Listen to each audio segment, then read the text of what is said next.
Korikeu Patapia Fio at Old High Tour.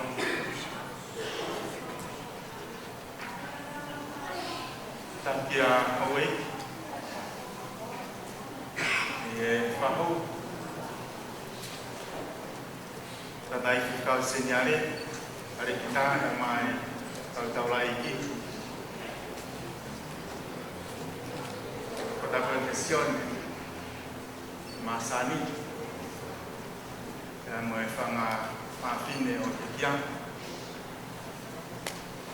Kota ihe otikian. Kauika Mafi mengadung atau Fakaeiki. Kaya Lotu sias matanda ay makaitonga mga iba siasi solo mga ulan datang mo ay yaw o Faiva Maake ikaw ato o korso memoria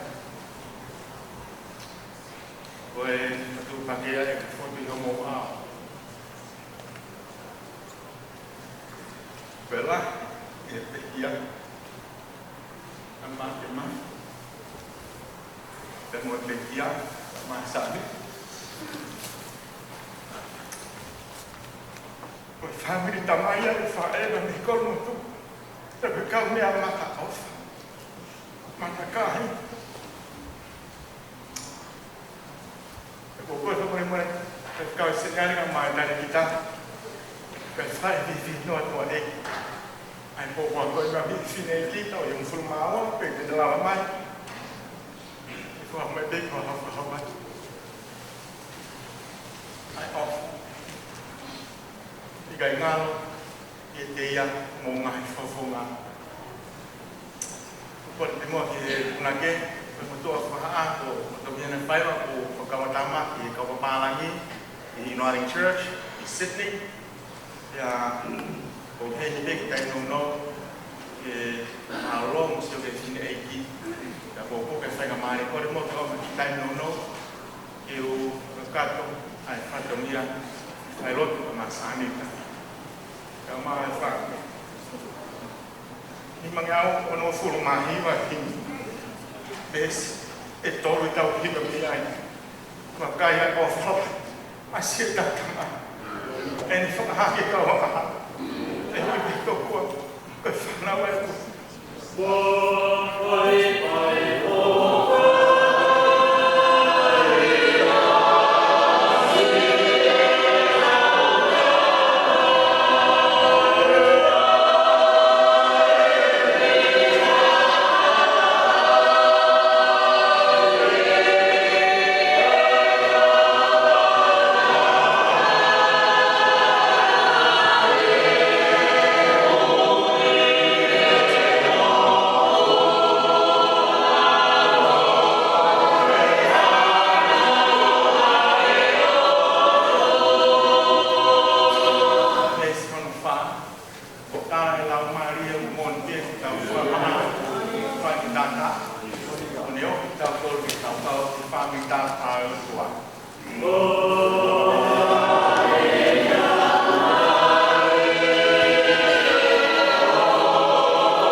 tong aki wa besi wa aki wa besi wa tolo ko mai ni ano ko aloki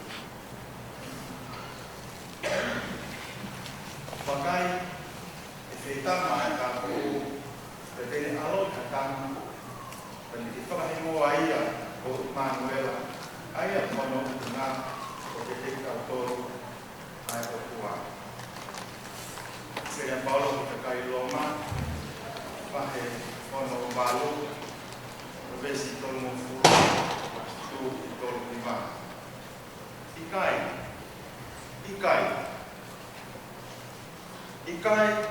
ingai bian ko pe ka wikuna no pe ia teia na ne ofa ikitalo seuke de tu ikala mane humate pe ko mo ui pe ko ka angel pe ko ka kure pe ko mai mea o lolo tomani pe ko mai mea ka hoko mai pe ko mai malo pe ko malu pe ko lolo pe ko mea I tahana tu e ikai au pito e ikai au pito tine lava ke mo tuhi ki tau tolu ka mi ofa ai o tua ai o kia Christ so o tau eiki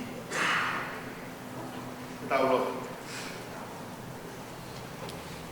ko mau ka whatanga mai ngahi le soni malanga na whadutu ki malanga ka koe ai tu ko toa ai ngahi le soni ki tohi seni sini ka koe whatuku na whaihe o tuahi ka mata mau whatea pā i aka ko tā whahau ke kaumaka whataha o Sanita ka masione ka moe family i tenghia o i whakatuku mani oni mo hao aia. Te tānoa ai tohi aisea mana loloa. Ka moe tohi sāme o na tānoa whakatuku osi i ngahi rongo taimi ki kehe ki e whakaofa o i whakatuku hao a. O me toa e mau whitaiaki i nga whakoini mau whamoni toa pe te ko haia te ko taha o mga tukunga e te tanga. Ka mau whamoni ai whakaofa ai whakatuku o a whio ai sit te a moe lahi whakatuku osi. Mai e ai tohi me he whakawa whako me tohi ngā we ai whamoni ai tohi ngā we ki he iwi li liu o e whakatuku a hoa. Ai a koe whakatuku kai kwa mena hoko pe he tohi senesi te koe kamatanga i mau mama noa mama ni. Kau hange o whamanatu mai e tohi ngā we koe whakatuku e a whiona o tangata. Ka koe au sia ka koe mawhai ka koe mālohi o malawa ke mawak sia i a honi na koe pongpongi. Ange koe tāno ni tohi ngā we o i whamoa ni mata a pita mo kinau tolu na whikau ni se saema ki a koriri yasi mo kinau tolu i Asia. A ege sio ta awikai ke humata niu, ta awikai ke whiriwhiri mānako, ta awikai ke whaitu unga ai ofa mo i whakamui ai ahi. Nā moe siwe moe sentaire ko holokia a mai mahi, ka kona whakatau wa usia, ai whamorimore mo i whakamui ai ahi. O tua i rolotonga o e tenghia e kawatoa, ka ngā wharewhao a talanga, mo i sikainga ka mi he hala aripate. Mo i whaitoa ko tere kawa. Ai nā tenghia, ai more mo i mawai, ai peau tō takutaku ko hoko e loto whare o e whamiri. Ka mau ke whamo oni e teina tau pe, ai iwi whakatuku e awhiona, o kune kei lawa ke omi ai mo ira me mate. O kune kei lawa ke whatata hai, ai ongo o ka inga o matakari nai tūwhia ngai o lau i se tūri, tālua mo e hoko mai ai awhiona, o mau mata i a sisu praisi, a iwi whakatuku mo oi ao awhi. O tua o tala loto, tala loto ngai gospeli kai tala le fito ke ngai ipseria paula ko koe be e kia nonga ko mo ifie mai mo ne tala loto a ostai ne o senturi bona fa e ka be mau mau hanonga ka orela ko mau to lafa i veto ko va e a fiona ka mau to mau no mo ifie mai tua Mafi koe mau Lotu koe koe. Tuku moe mai whai Lotu. Tuku moe eike ngai hiwa. Tuku moe eike ngai loi mata kua tō. Ai ngai matala kau me ngai konga ngati kua whua ki. Koa ta whenga manuia o e nonga mo mai whie maari e bangi o awhina. Si saita ka maa ma whangatehina e ka sione ka maa whanau me whangamoku. O Mafi mau hangati o akiona. Aho mau matagi mau mahino e hao wholwhola. Aho mau matagi mau tari hao wholwhola.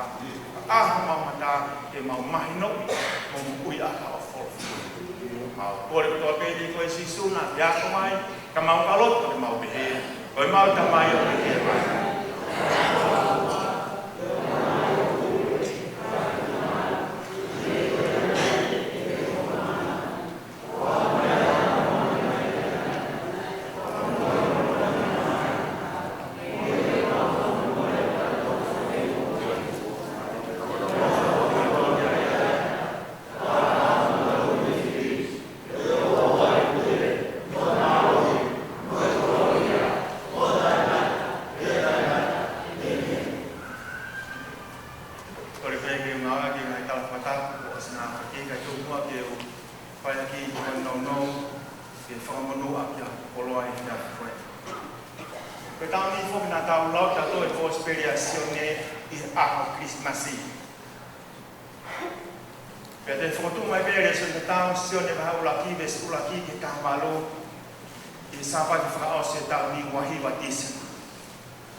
Christmasia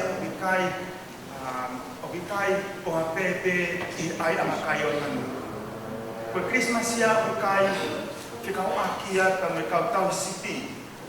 Obikai ko Christmasia obikai ko fikau kau angelo na hakia mere. Christmasia obikai fikau aki momere no sio sifa.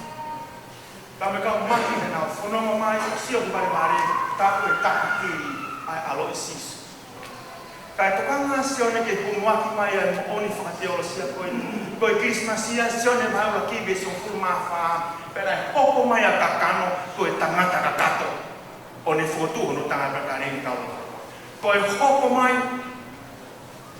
ai otua o kakano o ne fotu no tangata kakane kau koe Christmasia hita noa sione mai ula ki e conspiração koe Christmasia koe hoko mai ai otua Oni ai kanto Jesus. Hana fio amei ai ta no o Christmas ko ya per mo fio ama ko ko. Se ona haula ki ve so fulma wa o pe hi to hi.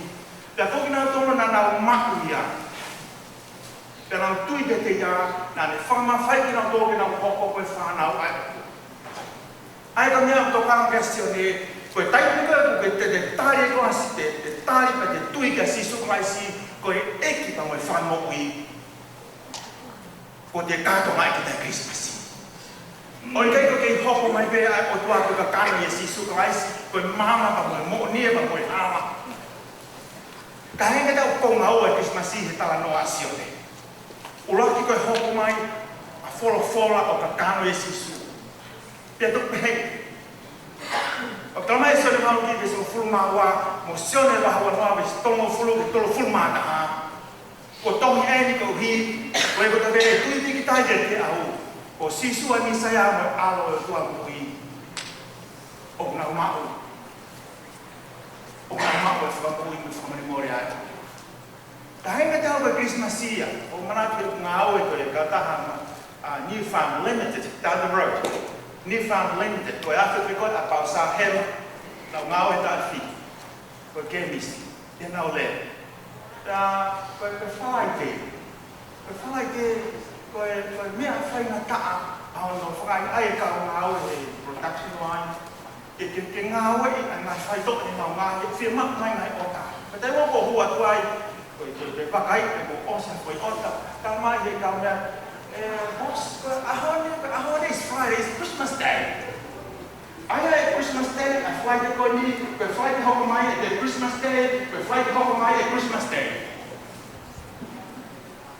Hangena tell we me to Paramasione, we time to go, Tari, but our 2 years Sisu Christ, Misa, Ala, Tomoi, to work Christmas. To work Christmas, he allowed a conspiration. Conspira Matthew hawa hibesi hua tolu anga Matthew o koti ai hikitohi ko falo kai a kalofita ko Isaiah. Jesifa e whanau e tamasi pa te ki whakahingoa ia ko Emmanuela ko e otua i te ki tautolo. Ko e otua e te ki tautolo. Ka tau ko e Christmasia i helau a Matthew ko e otua i te ki tautolo. Ko seone ko e hoko mai ai otua o ai ka kano i Sisu Christ. Ko Matthew ko e otua i te ki tautolo. Ko mo whato mai ka mata Matthew e maura ki he Emmanuela pe whaosi. E wahe ua waru, he whakawaka tau beo i Emmanuela. Mai uraki besi ua tolu, hingoa tamasi ko Emmanuela, ko e otua e te tautolo. Tatapi si sua ni kau Afrika, si sua ni kau waka ngā na mumua ki kaeri. Na mumua kaeri hi hokong hito konftetu, te nau whailoaki. Pakoi ni hane whailoaki whasipa ni whikawe ni nau tolu. Mo woki mamane o ngai kai kotoa veke hau kaua. Pakoi laini whaosi u te hea Matthew.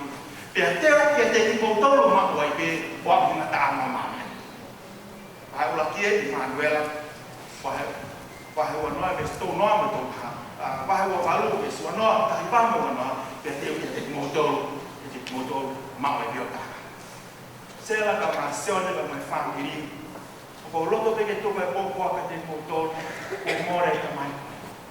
Ka palomesi mai ai o tuara ke tātolo, e kai peta tene momo i aki.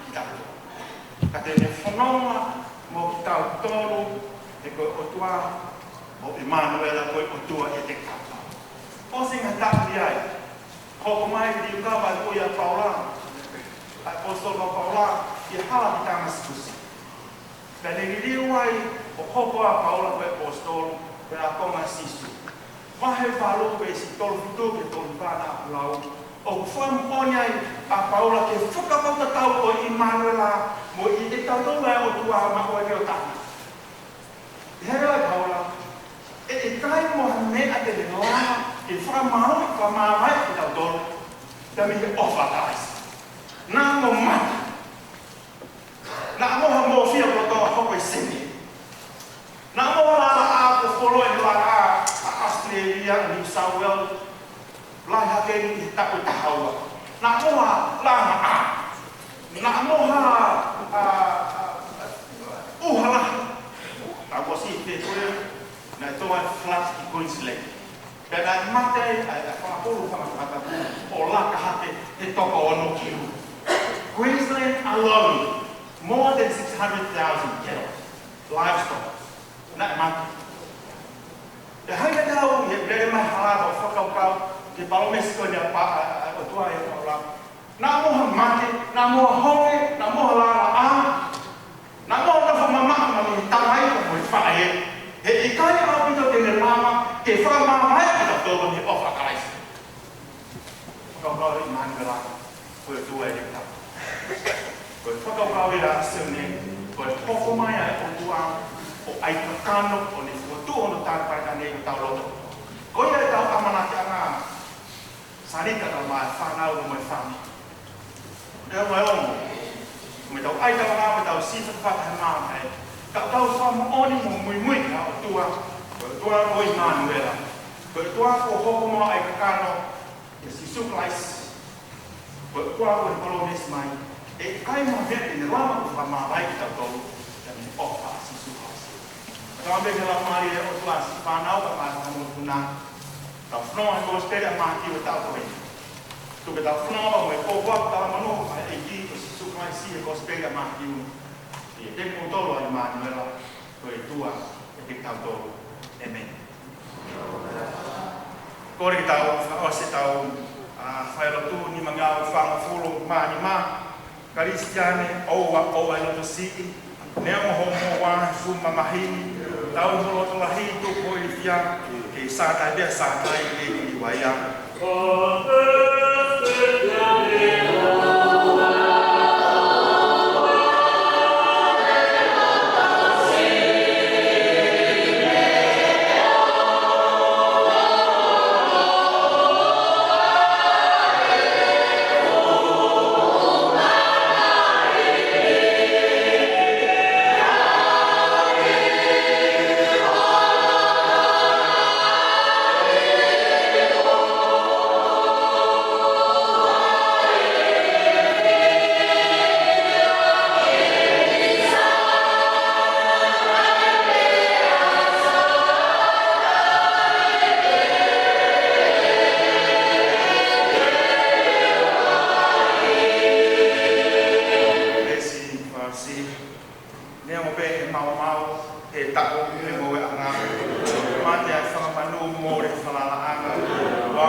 Lotu mas apa itu afiona itu anak pobre. Di dalam Faifekau sendiri kalau materi kita kalau Faifekau sih lo apa itu afiona ya berfatongia aku. Mau betul be mau itu afiona mau ni hima moritoni. Kita tu tak kau semua afiona. O Faiva o Faki o mau moro vai o mo dia o ne he mau rock sami ai kai hua no ka fai mau se mama ta ki ha ho no nga tonu o mau sio ta tulo to ki ri wai e mau mo wi ke mau ma wai ta tau o vai o e ke mau lo so mau ko to ben mo fa si su mau e ki fa mo wi e me pea grace e si su mais o fa tua e me la mari man oni ia ike te matolo na hiki kai Faiva o tangata. Perati mo te hira mai ki he pāmiau a ni ma whawha i ni me sulaki tolu na moefi.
mana tundelia ke kuyo whaama koe.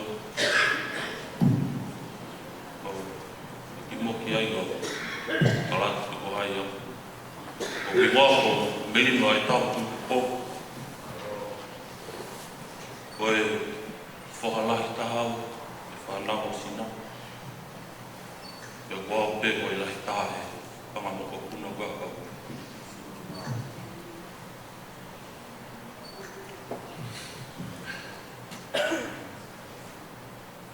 Wiki fuku ia, mana melia ia ka koe mea pehu na waku lahi mea Kauika.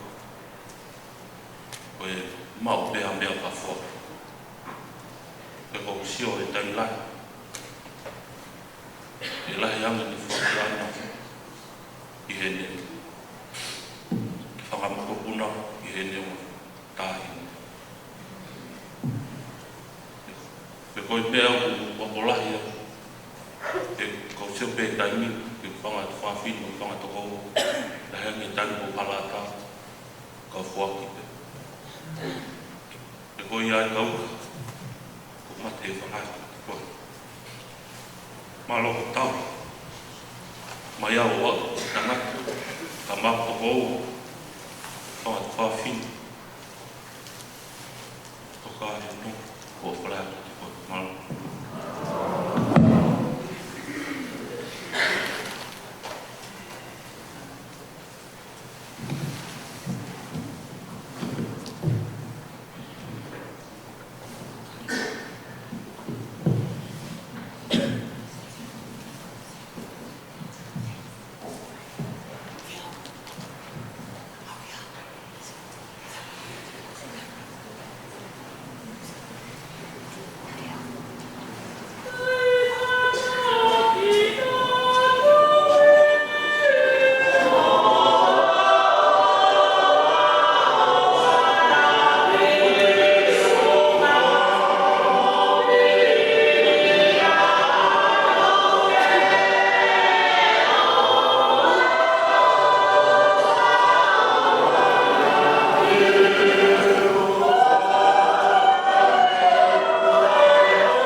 Wai ki malak meli ko ki le. Ki mo ya ko kal fa bol he ni ke. Faifekau o ilo pe o amana ke na hanga fa ha ko e. Fa mi do ko e malanga fa o si o ni. Ako Lotu pe ke nga ko ha to mui. Ke o fa ya ki.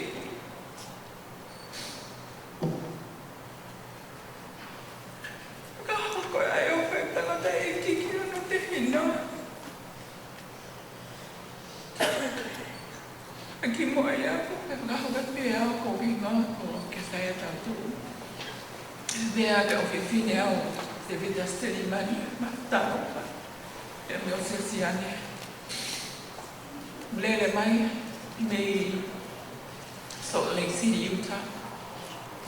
Eu lá veio do que né, do que a mãe com que tu antes se, a Ivan, não sei se é mono água soviética.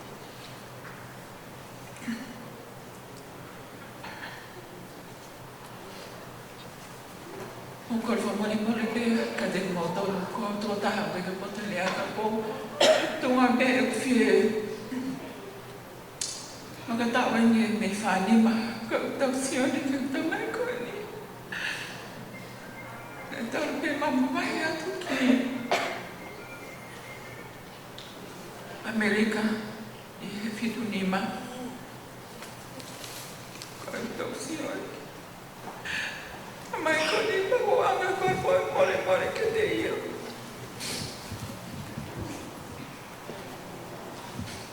Que a água está já montaria que vinha.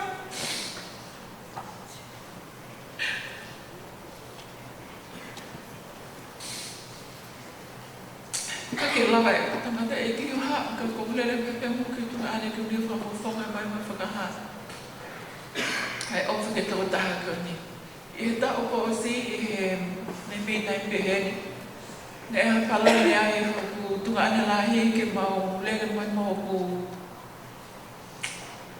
qua mau tá mau fifine que mau foi no família ou mais mau tá Fakaeiki que nesse o meu alete aí com ne holo não o ne tá o ne então que eu sei não tá falando ya parani leva que mau hau leva mai trip que mau au ki Australia o sio que mau mehitana ka kasanita e whanau ka whaafo ke toinga family Australia o skoa pia o mai ki he na ka ki o lava hau ki hen ka nei hau leva ki hene ngā lahi mono ki family o mai o e mau tangata e ki hen pia tani lai whuke ngai na e tarangai na e Mafi fia lahi na e lava ki nei hau pia mohe pia mo Kauika ono api na tala noa ki te mena na tupa ki ai ona tala noa ki o mato lele na lava ki na tupa ki ai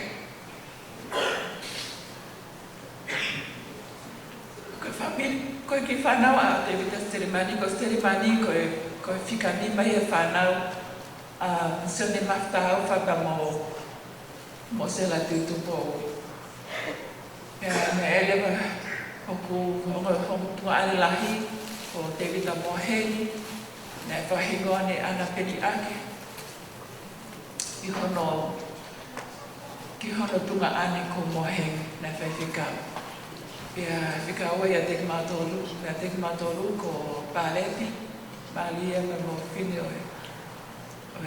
daki ko roa o fini o toa motu te a koau lewa ko mauhoa le wao pe a moe pohau siao sen le whae ko ana seini na e ohi hoku mali e le whae tangata e piriami e muoli a vea ko ingana le gana whanau ai ko kewi lewa las ninko e vea e bako ia e a whika whaale wanu ki tunga ane ko nisisi i la lava mai a e veni mahoa mo studieti ko finio ana pa mo soko maka e kainga me família ko lau ko kai mea ko mana ko ai ki he bem ki tangata ko ni ko ngaka whatala noa pe o hao me he ku Ngō mātua ke whamiri na lawe e tupa ke ai. Ka māwho ke ano whangatoko ua, whangatoko whawhine. Anko lea nei Faifekau ki mua. O i whamiri ko ni whamiri masiwa. Ka na e ngai ngahi mea whaminga nei. A ko i kia te ngā tohe nā mātua. Ko nofo whi o whani e whamiri. Tau te whitu ka hange ko ngā ua. Whangatu whawhine. Nā tala noa nea muna mautupu hake ki mulini ka nā tala noa mea mau. E mau tamai ko ni o tala mai e nā tupu hake. Nā kake lapa nā toki nā huki whare o ka pau ke hana whangatu whawhine. Nā nau maa e ngahi urungana whangatonga whakapaka pehe ki hana koe nā tupu hake. Koe au kou manatu he mahalaka tau e whiha me heni na e na te bota Kauika i whare mahaki. O whiawhia ki te Krismasi pia o ilo i mea sina mau whakahauka ki tangata e ki. Na e nā kusio kau tangata e ki molu kulu no loi mata. O e kia koe na mea au ki. Gai mea lota mai tama e kai ko maa o whakuta ko ua koe ni. Ne tamai lewa uka pene ki tola e lawa ki hao ta i maka Kauika ne ki tola ki ngana toki a tā whare mahaki. Tā i hene ki tola ave ki a ana koe ni tamai ano mei tana. Pea tā i lewa ki tola ave lewa ka kasanita ki nei pehe ai ana koe ne ofa koe ni ai tamai koe ni. E wanga i manatu ki ai e wanga i manofa whamini ne wanga i mamao me heni. Ka nai kai ke tuku e ofa mai kono whangatehina mono whangatu whakatane. Ko maa o whalahi ka te kumo tolu ko tau te ngai tamai mana whae. Ka whakapapalahi ke kau taki lotu ko tau te ka Faifekau. Ko e wina ka ngai pōpō ma ngai tokon ko tau te ulawa ki mo whai ko ma ki whamini masiwa. Hangi ko lau. Ko hangi o tau hau e ngai koloa he te mio me mo e tuai. O ki mono ia, o ki maa tamai mawha e.